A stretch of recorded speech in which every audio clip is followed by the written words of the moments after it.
From private jets to public fear, from luxury handbags to desperate prayers. Thobejane'S is flipping the script. Listen to her in a very, very recent video live on Instagram while Cat MATLALA was inside Pagati within the court and in his Dolce & Gabbana suit. Here goes. Shot at again, but I've got safety concerns. A lot of safety concerns. A lot of safety concerns. But at least you guys will know if anything happens. Just pray. Because whether now it's him that gets bail, but there's still other people. Everybody just pray. And those that have been supporting me and not making a joke about this, I appreciate it. Everybody's been texting me, asking me, am I safe? Am I safe? Am I safe? I'm safe because of the grace of God. I'm not safe because of the country. I'm not safe because of anything. I'm safe because of the grace of God. And that's it.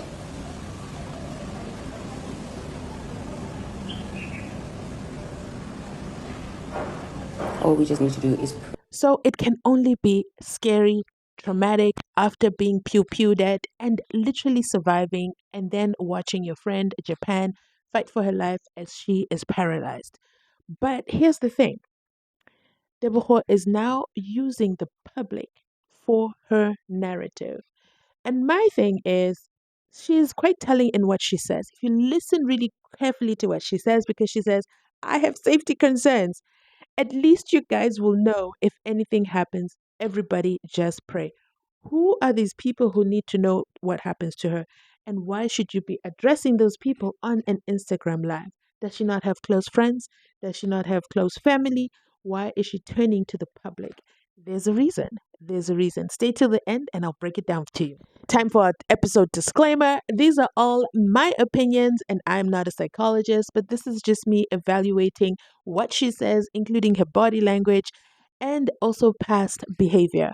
So basically, she was once seen as an Instagram it girl with the BBL and a passport full of stamps. I mean, she was even at the Chris Brown concert backstage and everything done, okay? Now she is Tebogo.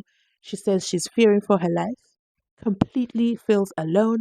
She even mentions that she's an orphan. It was in that moment I wanted to say, relevance, Your Honor, relevance, because what has that got to do with anything at this particular point in time? I feel like possibly there is some mental trauma going on. She definitely needs help.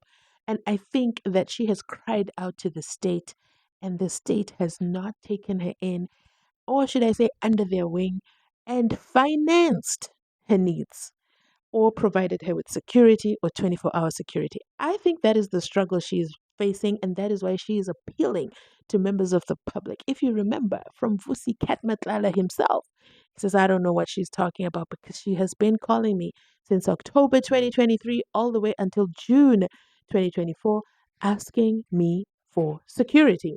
So security is the number one big thing that she needs, but she doesn't want to pay for it, or funds have run out. Could that possibly be the reason why she is back? Because after the pew-pewing, she left the country, okay? She went to Nigeria. She was in Dubai. She was in Ghana. She relocated to Ghana. She relocated to all these places.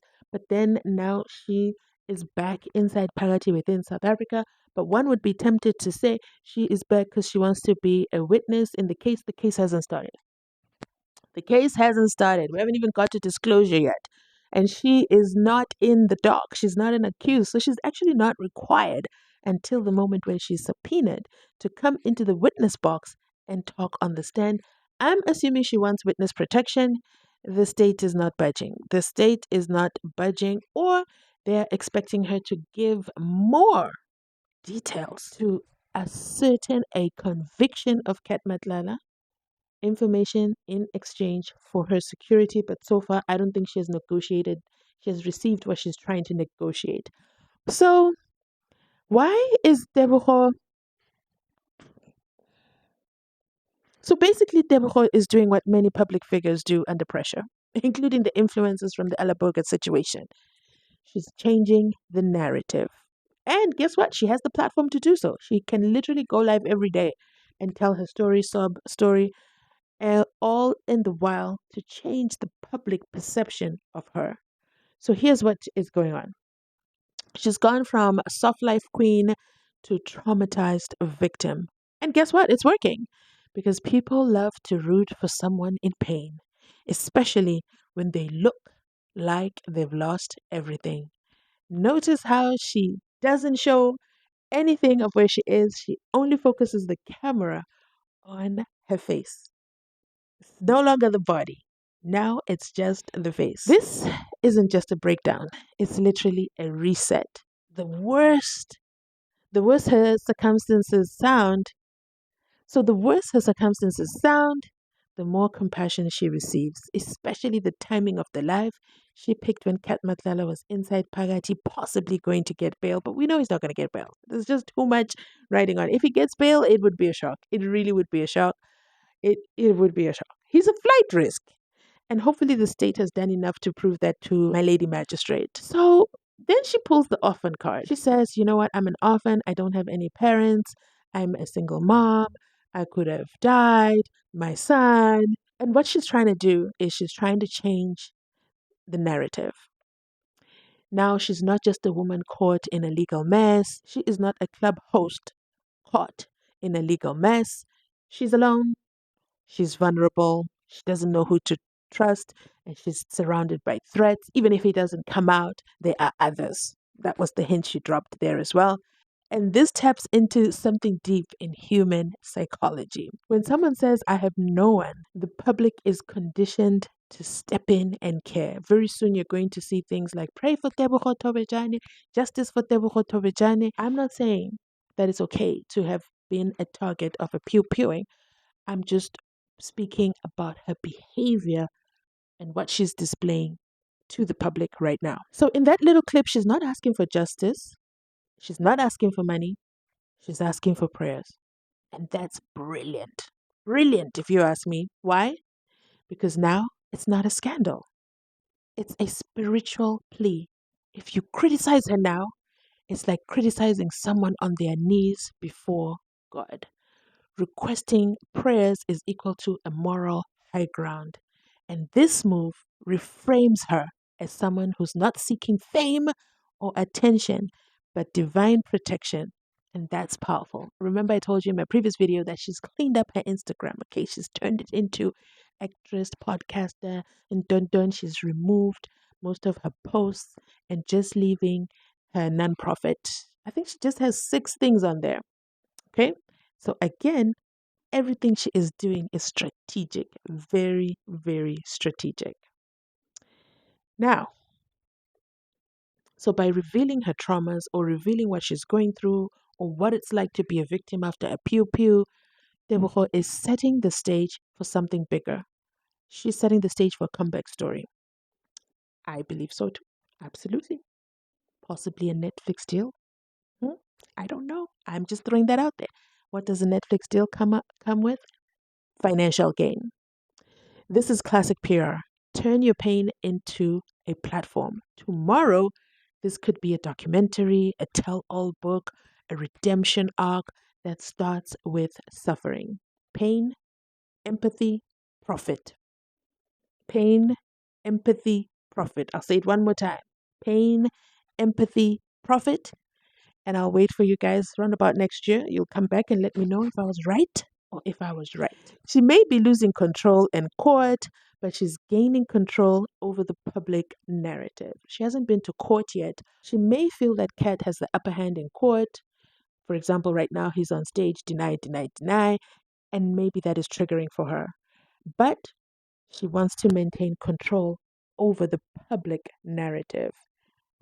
I initially thought that the Sunday World had gone to snoop around, okay, done their investigative journalism to find her affidavit. Listen, somebody in the comment section literally said they don't like the way I say affidavit and that they can't watch the videos anymore. And I said, oh my goodness, you must be new here.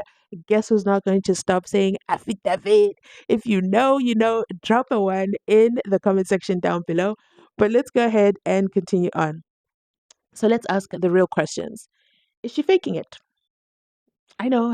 Is it too soon? I know, but is she faking it? We've got to be real here. A lot of public money was taken. Did she benefit from public money?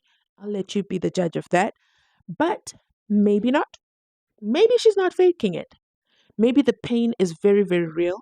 But here's the thing, real trauma and smart image management can exist at the same time. Absolutely. Yes, yes, yes. Real emotion plus media strategy is equal to complex truth. So, in the age of curated suffering, we have to ask, is this really a cry for help or a calculated plea? Look at me. Help me. I was shot at. I'm wounded.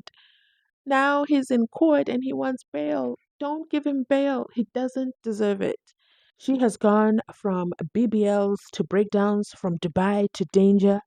Thobejane'S story is no longer just a headline, it's a case study, okay, in public perception. VUSIMUZI MATLALA is fighting for bail, but what about Tebogo? She's fighting for belief.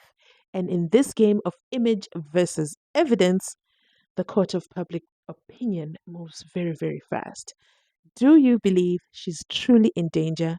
Or is she playing psychological chess with the public? And with that, if you made it this far in the video, you absolutely have my heart. Please go ahead and drop a comment in the comment section down below.